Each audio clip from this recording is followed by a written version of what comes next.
Hey everybody, it's Miss Owens. Hey, it's Miss Moore.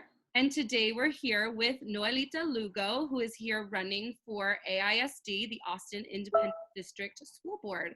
Now tell us, why do you want to be elected to the school board? What will be your contributions to the school board? Well, I'm running for school board because I want to see that our city can provide the best educational opportunities to every kiddo across our city, regardless of their race, regardless of, what income their families might have, regardless of whatever kinds of strengths or learning abilities or exceptionalities, like whatever they bring to our campus. I want us to be able to meet them where they are. And I just want to make sure that as I run for school board, that I can be one of the adults on the board who is guiding the district and really working hard to not only listen to teachers and listen to the community as far as like what they want from the school, but to also listen to students, students of all ages, elementary, middle, high school. You guys deserve every right to have a voice in how we provide educational opportunities to you. And so that's a little bit of why I'm running.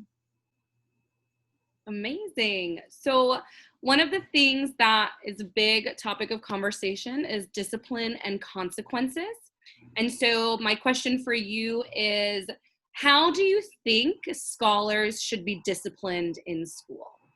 Well, for me, it's really school discipline is really about, like, again, respecting the fact that we're all humans and we all deserve a little bit of grace and a little bit of compassion. And that oftentimes when whether we're 10 years old, 13 years old, or however old we happen to be, if our behavior seems disruptive, or if we seem like, out of sorts, or like we're acting out, there's something else going on. Like there's something that we need and we don't always know how to ask for it. So sometimes those behaviors are because there's an underlying issue and we may not know how to ask for help. And so what I'd love to see is for all school districts to really approach discipline. And I don't even really like the word discipline. I think of it more as guidance.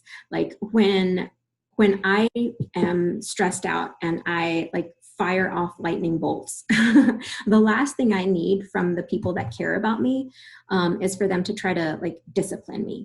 What I need is for them to listen to well, what's going on, right? Like how can they help? And especially nowadays, which is super different than the way it was when I was a kid in the 80s. Nowadays we have become a little bit more comfortable talking about mental health. And I think that's really important that we continue to, what they call normalize. So make it acceptable and normal to talk about mental health issues, whether it's anxiety or depression or anything else.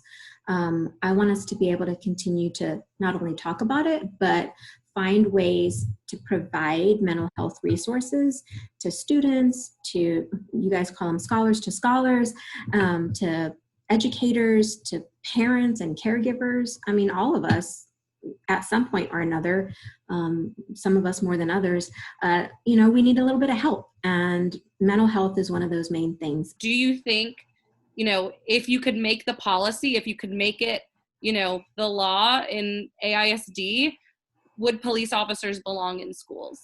Let's be really clear about how we define campus safety, how we define campus security, and how those definitions can really kind of either steer us toward looking at safety and security from a law enforcement and discipline perspective, or how it can really steer us toward how can we support our students? How can we support our staff? How can we, really create an environment of caring and safety?